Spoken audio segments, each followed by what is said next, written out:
Hi, in today's video, I want to go over real quickly the if function. I'm Tyler Lewis with Lewis Excel, and I'm the data and spreadsheet specialist. Let's get started. Okay, to start things off, I quickly downloaded one of the many Excel templates that anybody can have if you are working through Excel. Let me just show you real quickly to get those. If you're starting a new one, instead of clicking on the blank workbook, you can go through any one of these and you can get any Excel template. They're very basic, yet they can be very useful. With this one I downloaded, I really like this one. This one has some good VBA macro recordings that have some really cool features to it. When you download these templates, there are instructions that usually come with them that show you how to run this Excel workbook, this program. On here, I wanted to point out the last sentence. To insert a check mark in your done column, double click the cell in the done column. Okay, so in this done column, if I double click here, that'll put my check mark in. Right, double click. As you can see, it took me, maybe I misclicked it or something, and it didn't open up the first time. What it is it's a macro that has been recorded, and if you double click, it'll automatically put in the value of 1.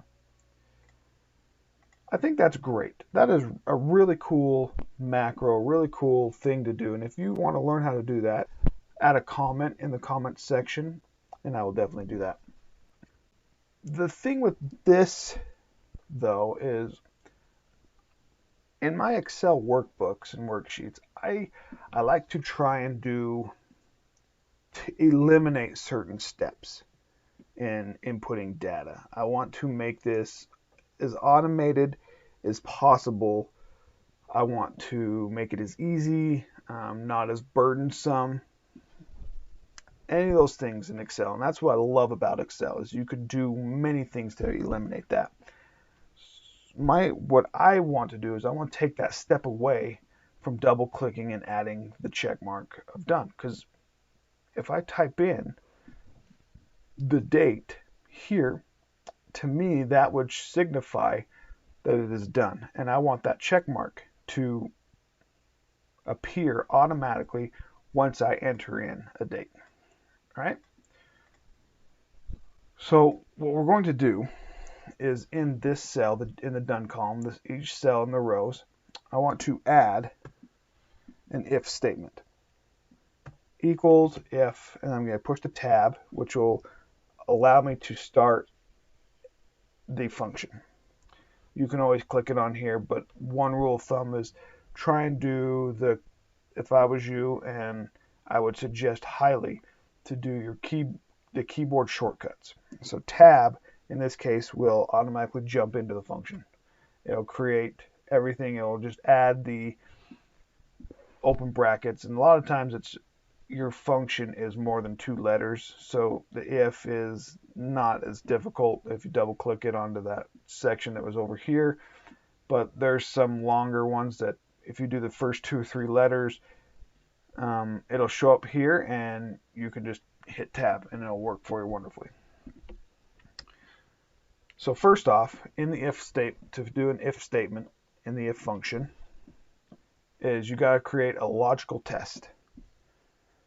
What I'm going to do for my logical test is I want to say that if this cell next to it, if the date paid cell is filled in, so if I filled it with my date, and if that is true, I want it to have the value of 1, so the check mark will appear.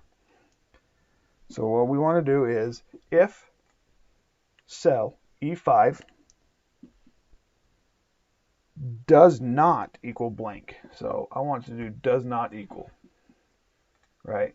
That means equal, that symbol, the less than and greater than symbols right next to another equal, it means does not equal. And if I don't want it to equal a blank cell, which I put 2 quotation marks. Once it is filled in, I want it to have the value of 1. If it is not filled in, so if the cell is blank, so if it equals to be a blank, I want to stay the done cell to be blank, to have nothing in it. I'm going to close bracket and I'm going to press enter. All right, so now we've paid the electricity bill. The due date was January 21st. Let's say we were diligent and we paid on January 20th. As soon as I press enter, once this date is open, this check mark will automatically appear. Just like that. In any kind of data input in Excel, data analytics, mainly creating a program, creating a worksheet, creating a workbook in Excel, knowing this if function will make your life much easier. And I'm glad that I got to help you out learning this function.